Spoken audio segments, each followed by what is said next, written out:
اللهم صل على سيدنا ومولانا محمد وعلى سيدنا علي وسيدتنا فاطمة وسيدتنا زينب وسيدنا حسن وسيدنا حسين. اعوذ باللہ من الشیطان الرجیم. بسم اللہ الرحمن الرحیم. الحمد للہ رب العالمین والصلاة والسلام علی اشرف الانبیاء والمرسلین واہل بیتہ الطیبین الطاہرین المعصومین. اما بعد. سورہ مبارکہ انعام آیت نمبر 131 سے آیت نمبر 137، 131 سے 137. گزشتہ صفحے کی آخری آیتوں میں ہم نے دیکھا کہ پروردگار عالم نے اپنے اس خطاب کا ذکر کیا کہ جو میدان قیامت میں جنوں اور انسانوں سے ہوگا، جس میں ان سے پوچھا جائے گا کہ کیا میرے رسول تمہارے پاس نہیں آئے تھے. اور اس طرح سے جو قیامت کے میدان کی منظر کشی ہے، اس میں پروردگار عالم نے اپنے اس اصول کو واضح کیا کہ ہم بغیر حجت تمام کیے کسی کو سزا نہیں دیتے. یہاں پروردگار عالم جو پہلی آیت ہے اس میں اسی اصول کو دوسرے لفظوں کے اندر بیان کر رہا ہے کہ ذالک ان لم یکن ربک مہلک القری. بات یہ ہے کہ تمہارا پروردگار یہ نہیں کرتا کہ بستیوں کو ظلم و ستم کی بنا پر ختم کر دے. بظلم یعنی انہوں نے ظلم تو کیا، لیکن ایسا نہیں ہے کہ پروردگار ان کے اوپر ظلم کرے.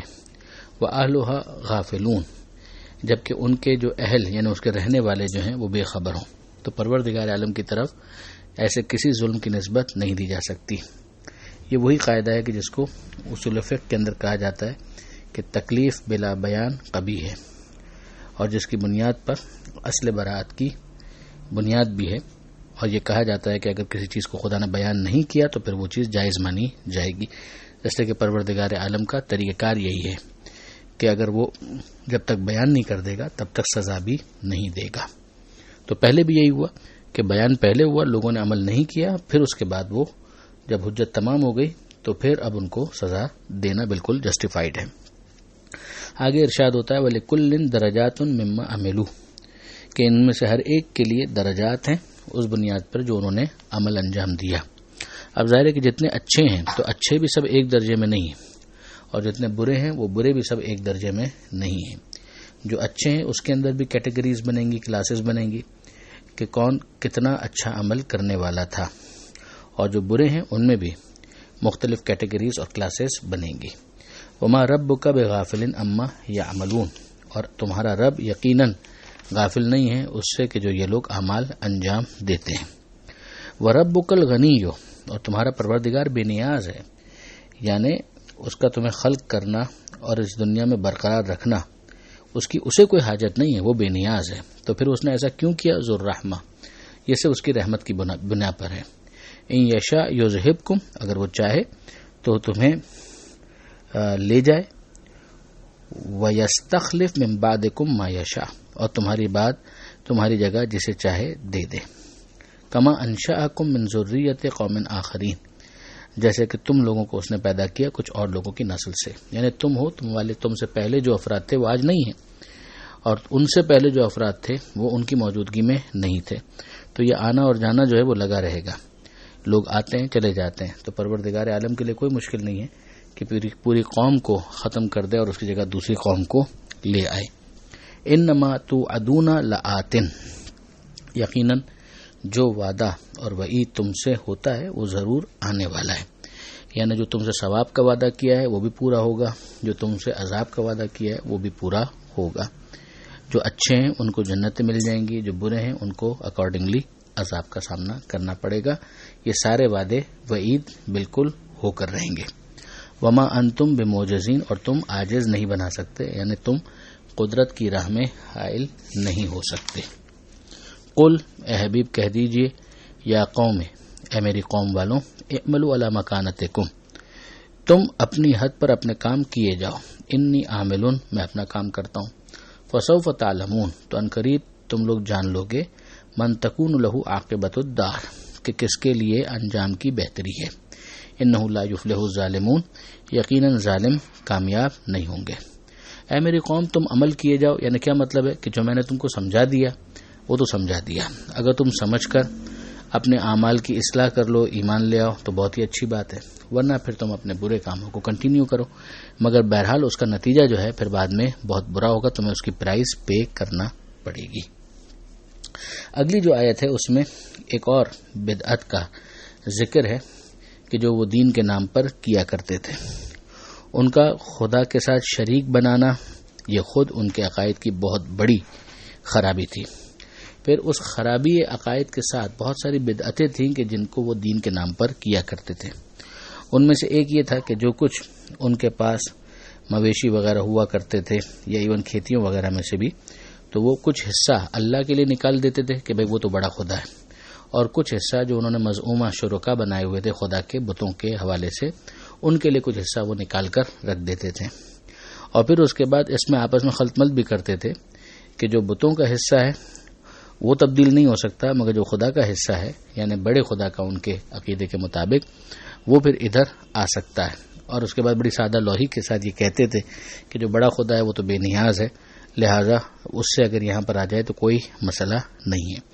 یہ خود جو ان کے عقائد کے اندر خرابی ہے اس کی بھی اس کے اندر بہت واضح طور پر ترجمانی ہو جاتی ہے کہ بنیادی طور پر کون سا شریک اور کیسا شریک، اور اس کے بعد پھر یہ کون سا سلسلہ ہے کہ جس کے اندر اس طرح سے تقسیم کی جائے اور پھر اس کے بعد ادھر سے ادھر اور ادھر سے ادھر کرنے کی بات کی جائے۔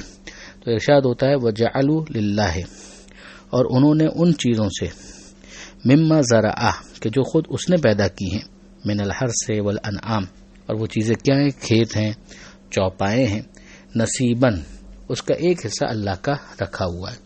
فقالوا تو وہ کہتے ہیں ھذا للہ بزعمہم، تو اپنے خیال ناقص کے مطابق وہ کہتے ہیں کہ یہ اللہ کا ہے، وھذا لشرکائنا، اور یہ ہمارے شریکوں کا، فما کان لشرکائہم، تو جو کچھ بھی شریکوں کا ہے، فلا یصل الی اللہ، وہ اللہ کی طرف نہیں جا سکتا، وما کان للہ فہو یصل الی شرکائہم، اور جو اللہ کا ہے وہ ان کے شریکوں کو پہنچ جائے گا۔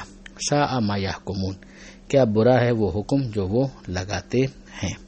خدا کی بے نیازی بے شک اپنی جگہ پر، مگر اس طرح سے پہلے خدا کے ساتھ کسی کو شریک فرض کرنا اور اس کے بعد اس طرح کی چیز کرنا، اس کی بنیاد کیا ہے؟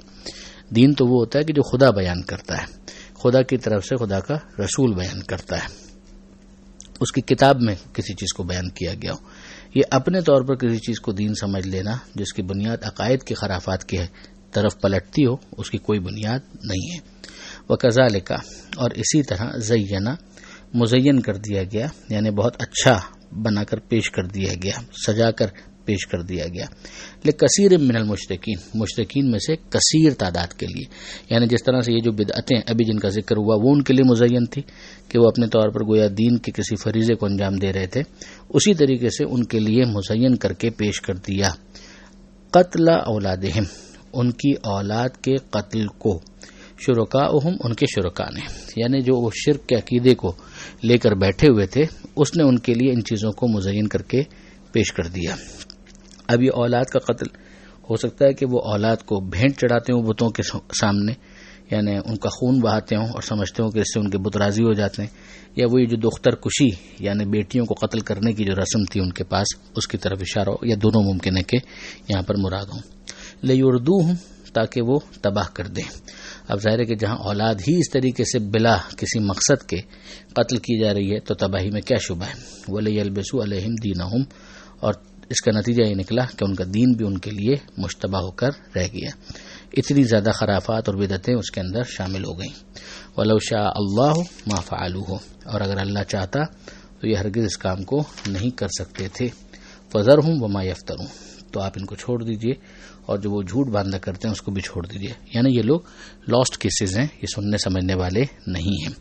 جو اللہ اگر چاہتا تو یہ نہ کر پاتے، یہ وہی جبری معاملہ کہ اگر خدا نے ان کو مجبور کر دیا ہوتا تو یہ اس طرح سے نہیں کر سکتے تھے، مگر یہ خدا کی پالیسی نہیں ہے کہ اختیار انسانی کو بالکلیہ سلب کر لیا جائے، بلکہ پروردگار چاہتا یہی ہے کہ لوگ سوچ کر سمجھ کر دین کو قبول کریں اور اس کے مطابق پھر عمل کریں۔ پروردگار عالم سے دعا ہے قرآن مجید سمجھنے اور عمل کرنے کی توفیق عطا فرما۔ اور وارث قرآن امام زمانہ کے ظہور میں تعجیل فرما۔ وآخر دعوانا ان الحمد للہ رب العالمین، والسلام علیکم ورحمۃ اللہ وبرکاتہ۔